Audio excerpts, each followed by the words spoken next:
에베소서 1장 15절에서 마지막 23절까지 이로 말미암아 주 예수 안에서 너희 믿음과 모든 성도를 향한 사랑을 나도 듣고 내가 기도할 때에 기억하며 너희로 말미암아 감사하기를 그치지 아니하고 우리 주 예수 그리스도의 하나님 영광의 아버지께서 지혜와 계시의 영을 너희에게 주사 하나님을 알게 하시고 너희 마음의 눈을 밝히사 그의 부르심의 소망이 무엇이며 성도 안에서 그 기업의 영광의 풍성함이 무엇이며 그의 힘의 위력으로 역사하심을 따라 믿는 우리에게 베푸신 능력의 지극히 크심이 어떠한 것을 너희로 알게 하시기를 구하노라.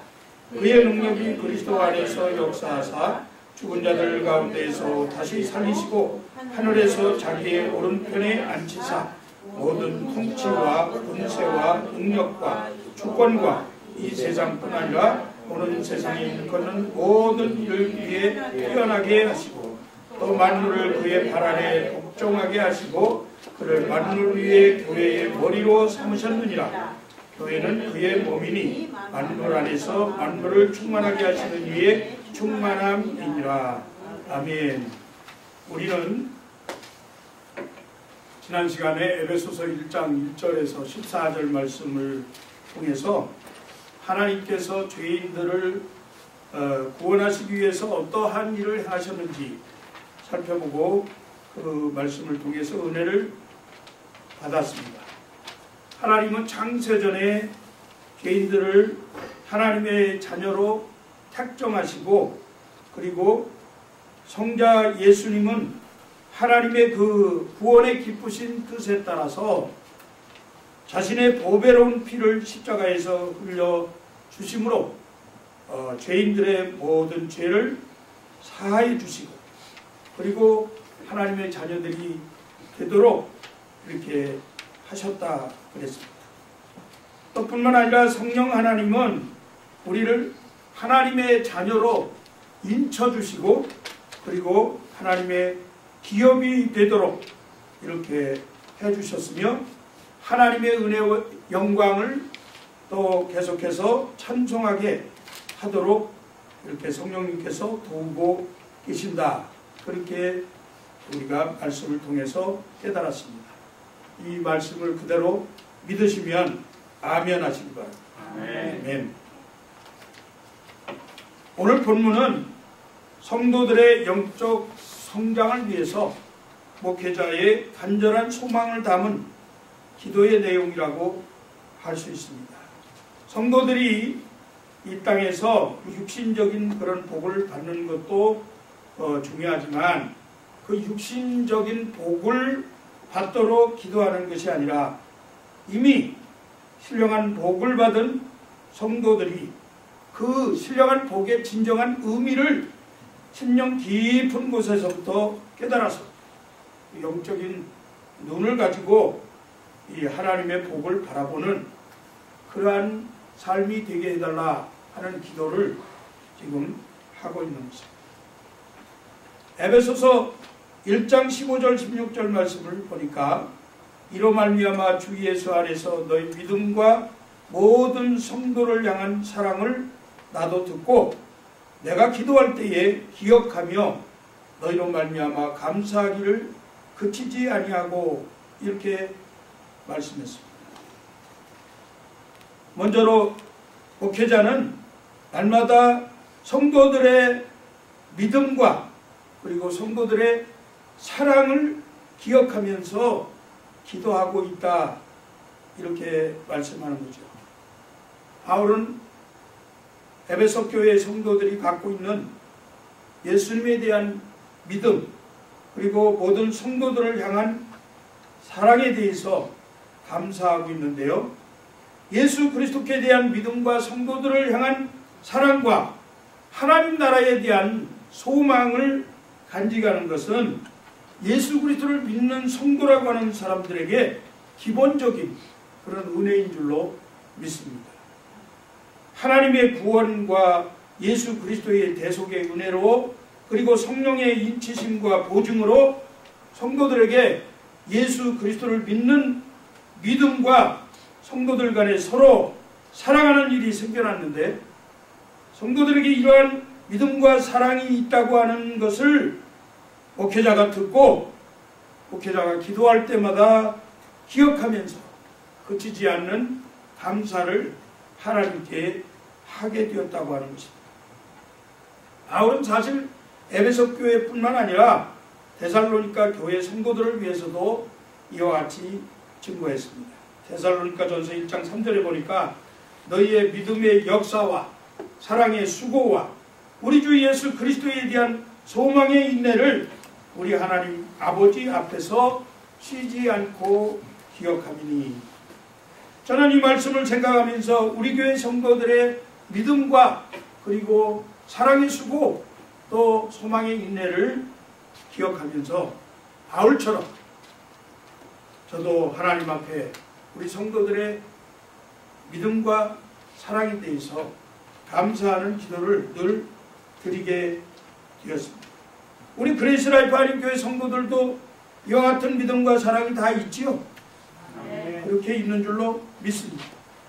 만일에 그러한 믿음과 사랑이 없다고 하면 주 예수 그리스도 안에서 다시 한번 믿음을 회복하시고 그리고 성도들을 향한 뜨거운 사랑을 간직하시면서 하나님 나라에 대한 소망으로 믿음과 사랑에 대한 감사기도가 날마다 저절로 뜨겁게 이 목회자에게서 나올 수 있도록 그렇게 하기를 간절히 소원합니다.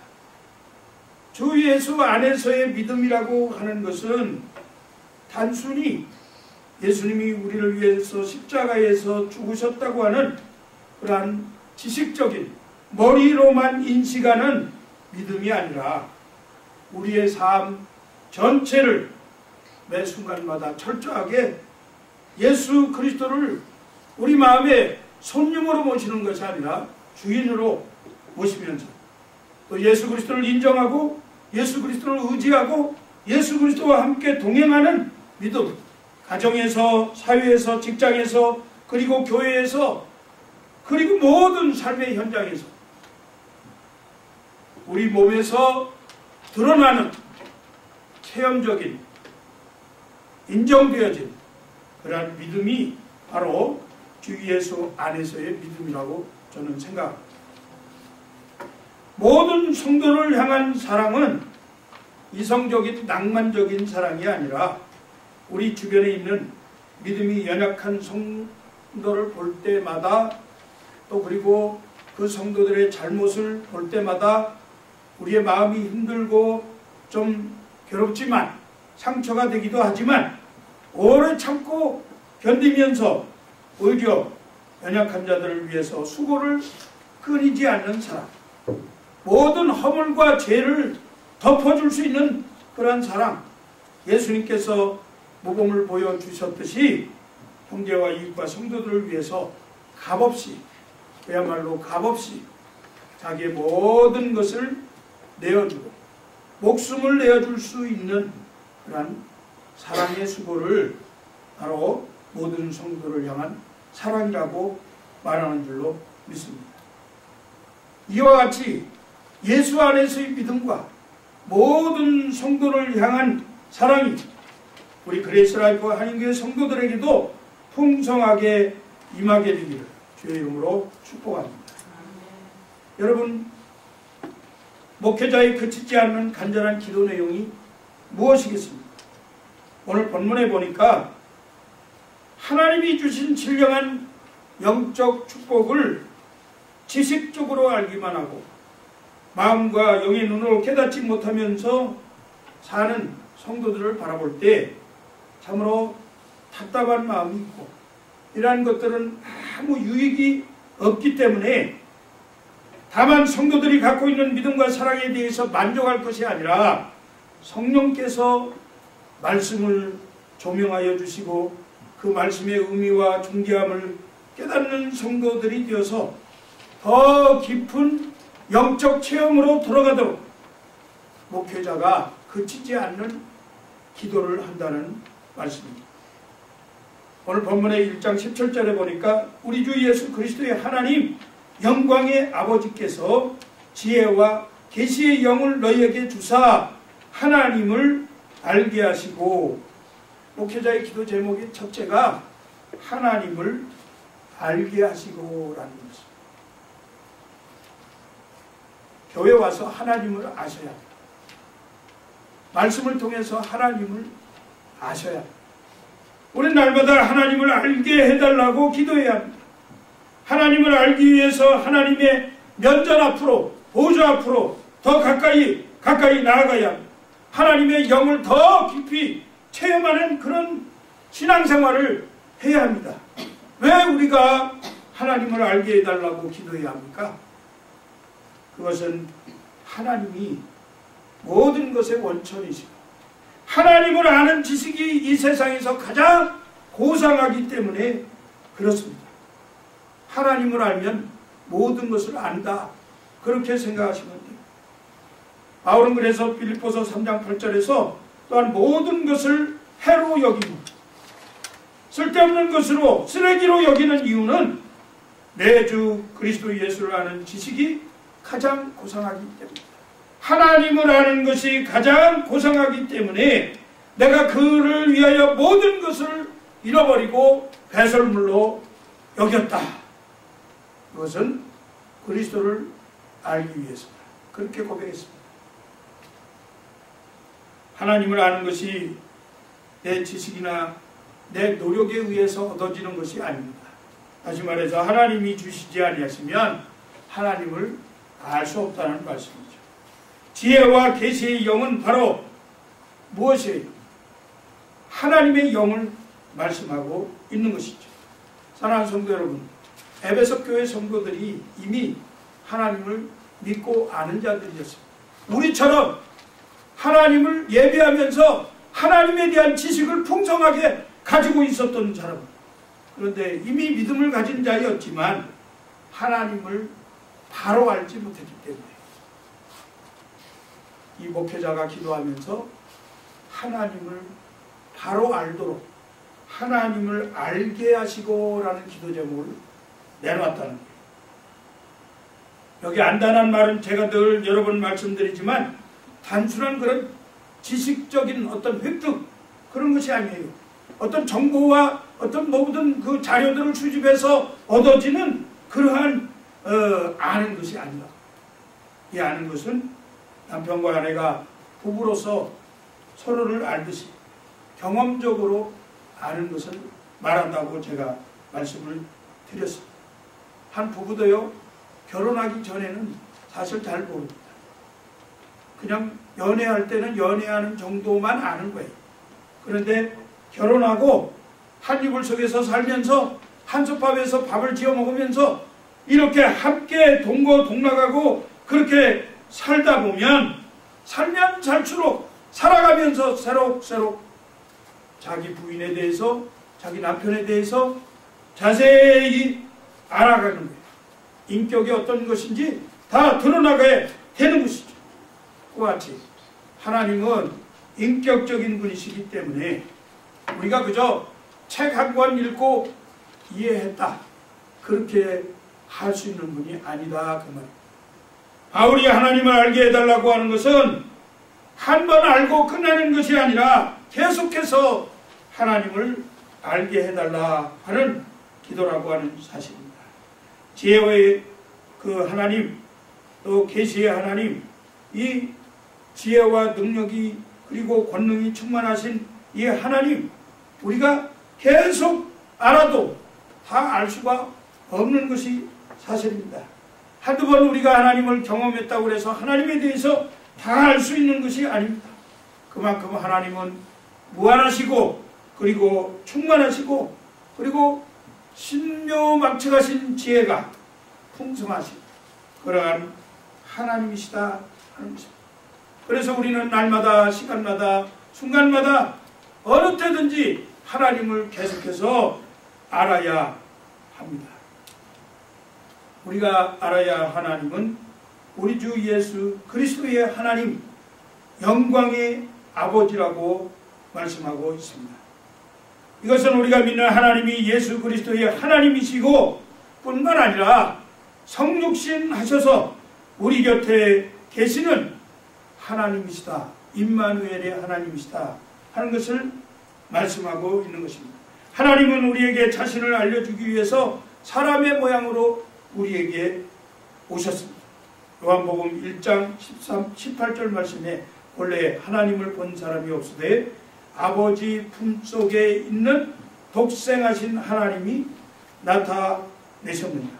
골로새서 2장 9절에는 그 안에는 신성의 모든 충만이 육체로 거하시고, 넘어서 11장 33절은 깊도다 하나님의 지혜와 지식에 풍성하며 그의 판단은 헤아리지 못할 것이며 그의 길은 찾지 못할 것이로다.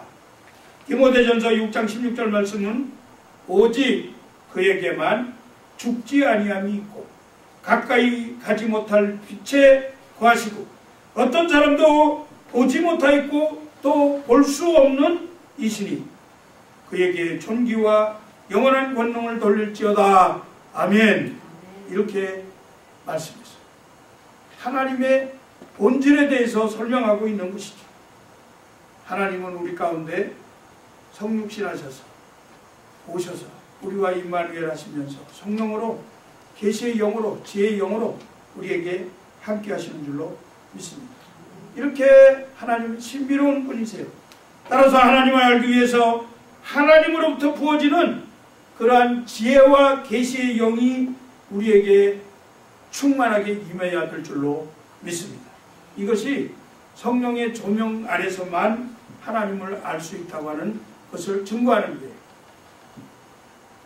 그래서 고린도전서 2장 9절 10절에 이렇게 말씀하죠. 기록된 바 하나님이 자기를 사랑하는 자들을 위하여 예비하신 모든 것은 눈으로 보지 못하고 귀로 듣지 못하고 사람의 마음으로 생각지도 못하였다 함과 같으니라. 오직 하나님이 성령으로 이것을 우리에게 보이셨으니 성령은 모든 것 곧 하나님의 깊은 것까지도 통달하시느니라. 하나님의 영으로만 하나님을 이해할 수 있다. 그 말씀입니다.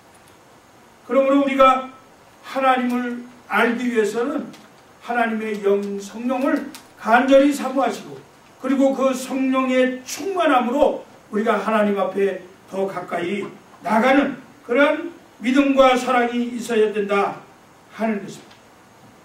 하나님은 창조주이시면서 우리는 피조물이기 때문에 하나님을 알지 못하면 우리 자신을 알 수 없어요. 나의 참된 모습을 발견하려면 거룩하신 하나님 앞에 우리를 비춰보아야 한다. 그 하나님 앞에 나아가야 우리의 모습이 보여지는 거예요. 그래서 우리는 하나님을 아는 지식에서 점점 자라가야 합니다. 성도가 오랜 세월 동안 신앙생활했다고 그것을 자랑할 것이 아닙니다. 하나님을 아느냐, 하나님을 경험했느냐, 이것이 더 중요한 것입니다. 오랜 세월 동안 그리스도인이라 자처하면서 살아왔으면서도 하나님을 아는 영적 지식과 그리고 체험에서 자라가지 못한다고 하면 매우 부끄러웁니다. 이렇게 부끄러운 일을 히브리서 기자가 지적을 했어요. 쉬운 성경 히브리서 5장 12절에 보니까 이렇게 해석을 해놨어요. 여러분은 믿은 지 오래되었기 때문에 마땅히 선생이 되어야 했습니다. 여러분 신앙생활 오래 하셨죠? 오래 하셨는데 마땅히 정말 하나님을 잘 알아서 다른 사람들에게 하나님을 소개할 수 있는 그러한 선생이 되어야 하는데 그렇지 못하다 그 말이에요. 그러나 여러분은 아직 하나님의 말씀에 대한 기초를 누군가에게 다시 배워야 될 것 같습니다. 여러분은 단단한 음식을 먹을 준비가 되어 있지 않아서 아직은 젖을 먹어야 할 것 같습니다. 갓난 아이들처럼 젖을 먹고 있다 그 말이에요. 제가 언젠가 예화를 들어서 설명했는데 제가 신방을 하는 중에 어느 집에 갔더니 15살 먹은 아이라고 하는데 애가 자라질 못하고 그냥 누워있어요. 베이비처럼 15년 됐다. 그 아이를 돌보는 부모의 마음이 얼마나 답답하고 가슴이 아프겠습니까? 사랑하는 성도 여러분, 믿음이 자라지 못하는 성도들을 볼 때에 목회자의 마음도 이와 같은 심령이라고 생각이 되어집니다. 그런데 하물며 하나님 아버지가 보실 때 우리의 영혼을 보고 우리의 영혼이 하나님의 영으로 가득 차지 아니하고 하나님을 알만한 지식이 가득 차지 아니하면 하나님이 얼마나 답답해하시고 안타까워하시고, 하나님이 여러분들을 내놓고 자랑할 만한 것이 없으니 얼마나 부끄러워하시겠느냐 그 말이에요. 제가 그 신방 갔더니 그 집에서 아이를 내 보여주려고 하지 않죠. 부끄러워서. 우리는 단단한 말씀을 소화해낼 수 있는 그런 장성한 분량의 그리스도인이 되어야 될 줄로 믿습니다. 우리의 믿음이 자라지 못하는 것은 우리가 하나님을 알고자 하는 그러한 열망, 영적인 소원이 식었기 때문이라고 생각합니다.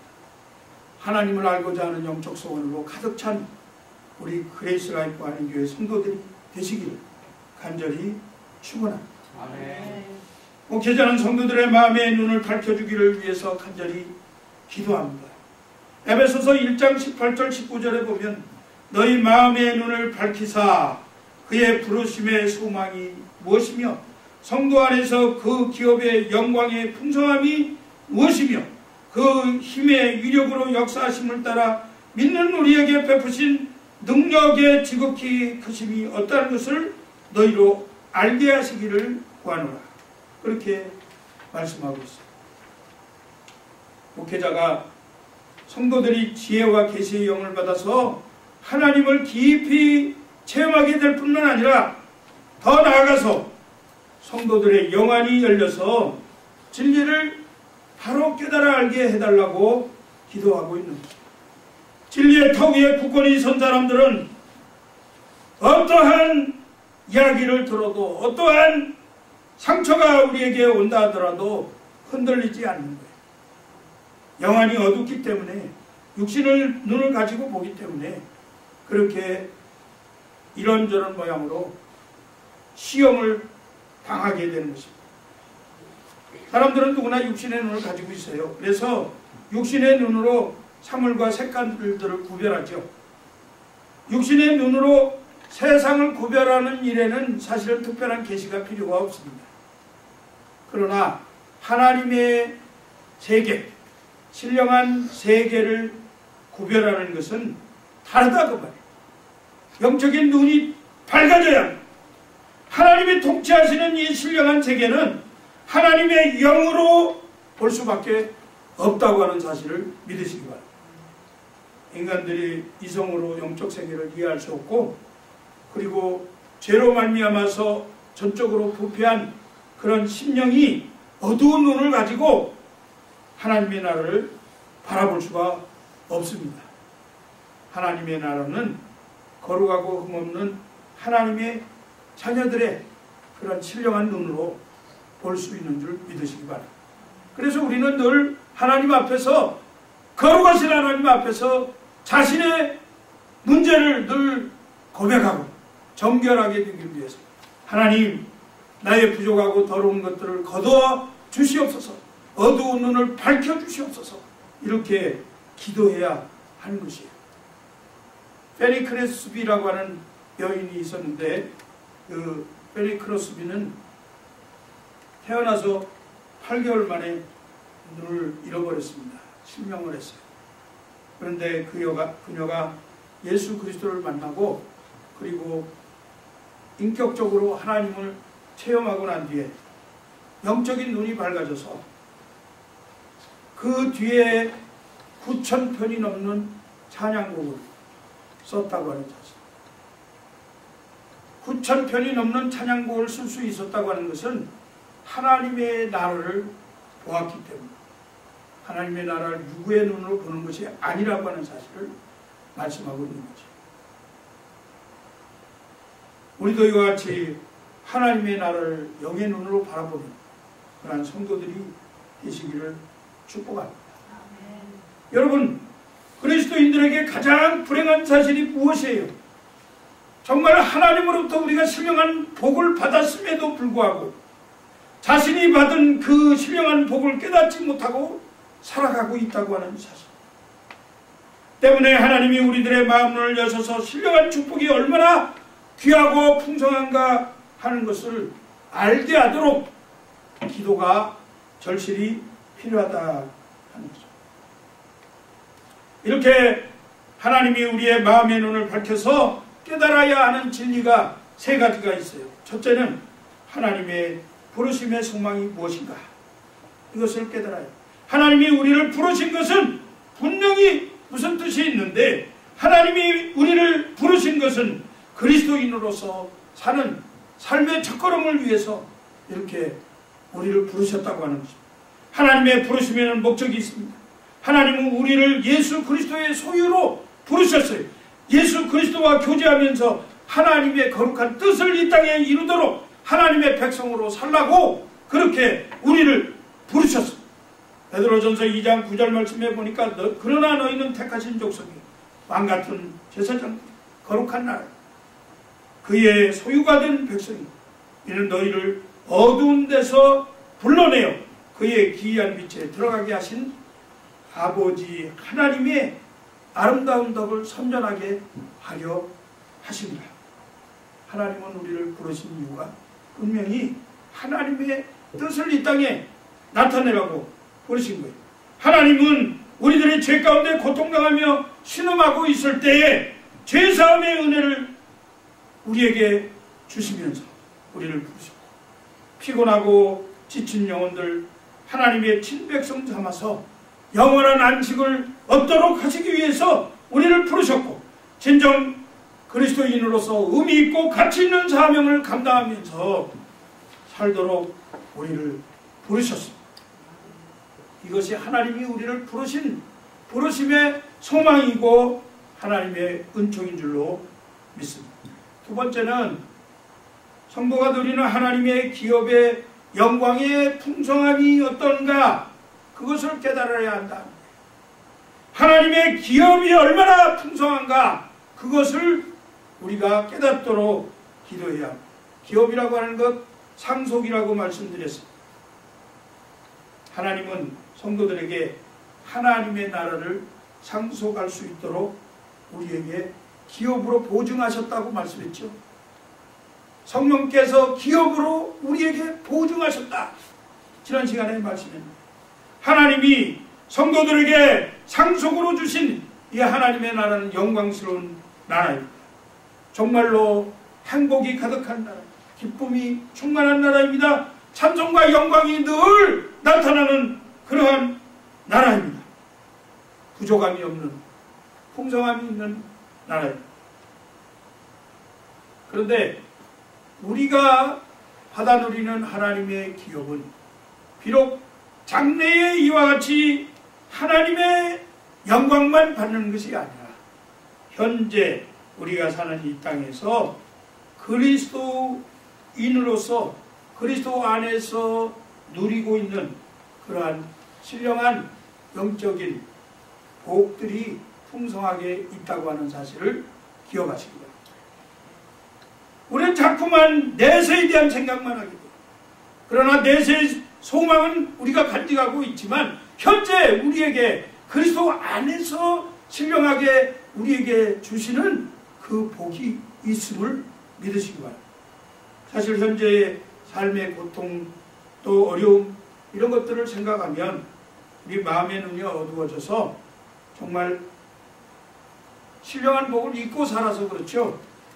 하나님이 우리에게 허락하신 그 현세의 삶에서 누리게 되는 신령한 축복은 풍성하고 놀랍고 그리고 신기한 것들이 너무나 많이 있는 것을 발견합니다. 우리가 하나님께 나와서 예배드리는 것, 주 안에서 성령의 은혜 속에 기도를 드릴 때마다 하나님으로부터 응답을 받는 것, 성도들과의 아름다운 사랑의 교제, 그리고 하나님의 교회와 성도들을 위해서 헌신하고 수고하고 애쓰는 이러한 우리의 그 봉사, 이런 것들이 사실은 신령한 복을 누리고 있는 거예요. 우리가 창조주 하나님께로부터 받은 이 구원의 복, 이것은 이 세상 무엇과도 바꿀 수 없는 가장 소중하고 복된 그러한 사실을 기억하는 성도님들 되시기를 축복합니다. 세 번째는 하나님의 자녀들에게 베푸시는 하나님의 능력이 얼마나 큰가, 그것을 깨닫도록 기도해야 합니다. 오늘 보면 20절 23절에 보니까 그의 능력이 그리스도 안에서 역사하사 죽은 자들 가운데서 다시 살리시고 하늘에서 자기의 오른편에 앉히사 모든 통치와 권세와 능력과 주권과 이 세상뿐 아니라 오는 세상에 일컫는 모든 이름 위에 뛰어나게 하시고 또 만물을 그의 발 아래 복종하게 하시고 그를 만물 위에 교회의 머리로 삼으셨느니라. 교회는 그의 몸이니 만물 안에서 만물을 충만하게 하시는 이의 충만함이니라. 하나님의 베푸신 능력이 무엇입니까? 하나님의 능력은 예수 그리스도를 죽은 자 가운데서 살리신 능력입니다. 이 능력은 창조자로서 전능하신 하나님만이 가지고 있는 능력입니다. 죽은 자를 살리신 하나님의 능력이 선택하신 하나님의 자녀들인 우리들도 그리스도 안에서 다시 살리실 줄로 믿습니다. 하나님의 능력은 세상 만물을 통치하는 권세입니다. 예수 그리스도께서 세상 만물을 통치할 권세를 주시고 장차 성도들로 하여금 그리스도와 더불어서 세상을 통치하시도록 하시는 전능하신 하나님의 능력입니다. 하나님의 보좌 오른편에 앉으신 예수 그리스도에게 통치와 권세와 그리고 능력과 주권과 모든 이론 위에 뛰어나게 하신 그 사실, 그리고 그 모든 만물이 그 앞에 머리를 숙이고 복종하게 하신 그 능력, 하나님의 능력을 우리 성도들에게도 주실 줄로 믿습니다. 또한 그리스도를 교회의 머리가 되게 하신 하나님의 능력입니다. 이 세상의 유형교회와 무형교회인 성도들을 그리스도를 머리로 삼고 있잖아요. 교회의 머리가 되시는 그리스도에 대해서 우리가 존중하고 또 복종할 때 그 그리스도의 생명이 우리에게 부여되어지고 머리 되신 예수 그리스도께서 움직이시는 대로 우리가 방향을 설정하고 움직이게 되면 기쁨이 충만하게 되는 줄로 믿습니다. 교회의 머리 되신 예수 그리스도는 교회를 다스릴 뿐만 아니라 온 우주 만물을 다스리게 됩니다. 따라서 교회는 예수 그리스도의 몸으로 만물 안에서 만물을 충만하게 하시는 하나님의 충만한 능력이 된다고 하는 사실입니다. 결국은 우주를 통치하시는 그리스도의 엄청난 능력이 바로 그리스도의 몸인 교회, 그리스도의 지체인 우리 성도들의 삶을 통해서 세상의 능력으로 나타나게 되는 줄로 믿습니다. 이제 말씀을 맺습니다. 사랑하는 성도 여러분, 여러분에게 역사하시는 하나님의 섭리를 읽으시기를 바랍니다. 영안을 뜨고 나에게 요구하시는 하나님의 섭리를 제대로 바라보시기를 바랍니다. 언제까지 그렇게 갓난아이처럼 젖난 먹으면서 누워서 있겠습니까? 바울처럼 위대한 전도자가 어떻게 기도했는지를 배울 수 있는 것이 참으로 놀라운 특권이라고 저는 생각합니다. 바울은 지혜와 계시의 영을 공급받을 때에만 우리의 신앙생활이 생생하게 되어진다고 하는 사실을 정확히 알고 하나님 앞에 지혜와 계시의 영을 달라고 기도했습니다. 우리도 그렇게 기도해야 합니다. 지금 여러분 기도 제목이 무엇입니까? 그저 이 땅에서 자녀들 잘 되게 해주십시오. 또 경제적으로 풍성하게 해주십시오. 직장에서 높임받게 해주십시오. 사람들과 충돌하지 않고 살게 해주십시오. 이런 것만 구하고 있습니까? 우리의 기도 제목은 하나님을 알게 하시고 지혜와 계시의 영을 우리에게 주사 하나님의 능력이 얼마나 큰가, 하나님이 우리를 부르신 목적이 무엇인가, 그것들을 깨닫게 해주십시오. 이렇게 기도해야 할 것입니다. 그렇게 하면 하나님을 생생하게 경험하게 되고, 그리고 밝은 마음의 눈을 갖게 될 것입니다. 이후로 에베소 교회를 향한 바울의 기도가 목회자인 저와 이스라엘포 한인교회 성도들의 기도의 제목이 되기를 주의 이름으로 축복합니다. 기도하겠습니다.